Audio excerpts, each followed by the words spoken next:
So we were discussing the IOQB paper. We have discussed question number 1 and 2 and 3 in previous videos. So it's question number 4. So basically in IOQB, as we know, there is no defined syllabus. So basically what we do is we analyze the previous year questions and from that we prepare that topics, and there's highly chances from that topic questions are matched. Okay, now taking the question. A researcher is working on a 10 kb pure DNA fragment. This DNA has a restriction sites for EcoRI and BAMH1. EcoRI sites are located 0.5 kb from its end in DNA, while BAMH1 site is at the center of DNA fragment. If both the enzymes are used by the researchers to digest the DNA, how many bands are expected in a cell gel considering the complete digestion? Basically, now let's take the by line. Basically, it is saying that first we have to understand subfield term. First, restriction endonuclease enzyme. So, restriction endonuclease. It is as a molecular seizure. Okay, molecular seizure. Basically, it cuts the DNA fragment when used at a particular site, not anywhere, but at a particular site for which it is determined. Okay, so basically, BAMH1 restriction endonuclease is enzyme which cuts at the restriction site of the BAMH1 and same as EcoRI. Okay, now there is 10 kb DNA fragment and both the enzymes are used. So basically, how many segments will be generated if from this, and from this? 3 sites are cutted out. So basically, we get 4 segments, 2 of 4.5 kb and 2 of 0.5 kb. Now, basically, what we have to understand is, it doesn't matter how many segments are there of the fragmentation. We doesn't get the band, how many bands are there on the basis of how many type of fragments. Okay, so there basically we have to discuss that if there are 10 bands, okay, if there are 10 fragments of same size, okay, of same size, we will get one band only. It doesn't matter how many fragments, but it matters how many different type of sizes of DNA fragments are there. We have 2 different type of sizes. Okay, so we will get only 2 bands because DNA separation is on the basis of their mobility. DNA is negatively charged, so we load inevitable gel electrophoresis at negative side. So when we apply the potential difference, so DNA is negative charge due to phosphate group, it is attracted towards the positive charge. As we know, it as it is basic law, the size will be less or the weight will be less, more will be the mobility.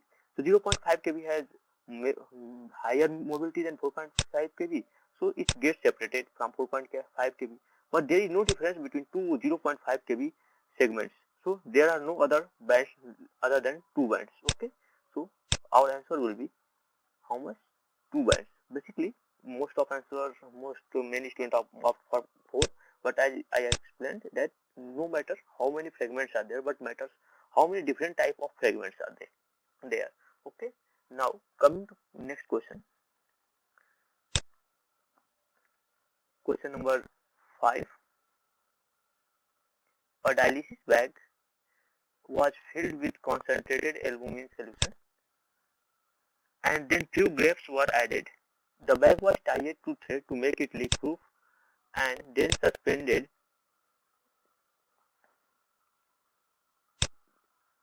in a beaker containing water.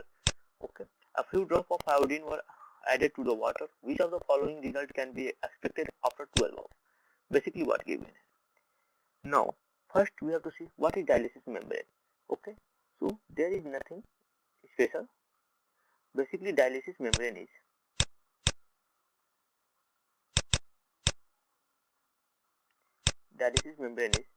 a type of semi-permeable membrane. Okay, and you must have heard that semi-permeable membrane have a special property that it allowed only solvent to pass through them.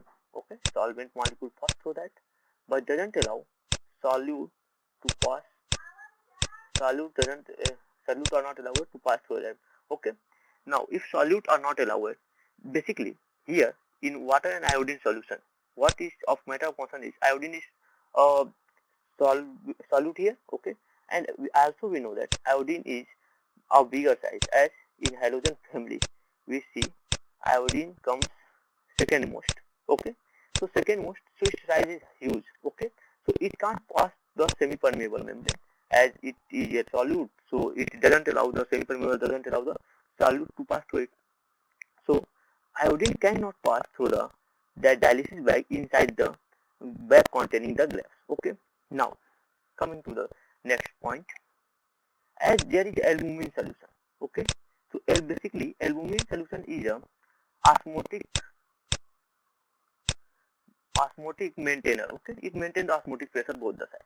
So okay, so how it will maintain it, as there is concentration of albumin inside, so it will take some water molecule from outside to the inside the bag and make the concentration equal. Basically what happens, let it is some solute molecules are there. Okay, and here are more solute molecules. Okay, so solute molecule cannot pass through the semi-permeable membrane. So what happens is solvent molecule. Okay, solvent basically pass from the less concentrated solution to the high concentrated solution to make its concentration down, and one time will come when both the concentration will equal and water will attain the net equilibrium and there will be no net flow of the water molecule from either side. Okay, now let's check the options. Increase in total weight of bag, it will happen as to maintain the albumin solution concentration both in equilibrium, water will pass through outside to the inside. Okay, so increase in weight of bag will happen.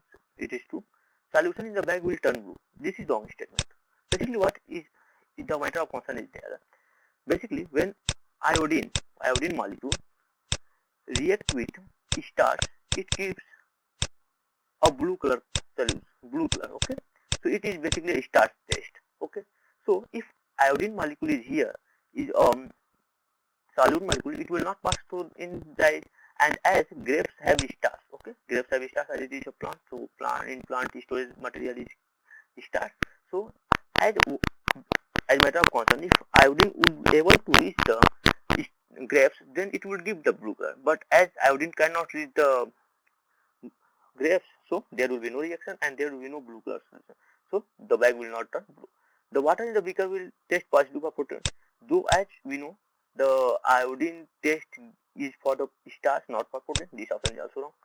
Rise in the level of water in the beaker, this is basically wrong, as we know that water will flow from the outside inside the bag, so there will be decrease in the level of the water. Basically if we apply physics, there will be normal level of the water. Okay, now thank you.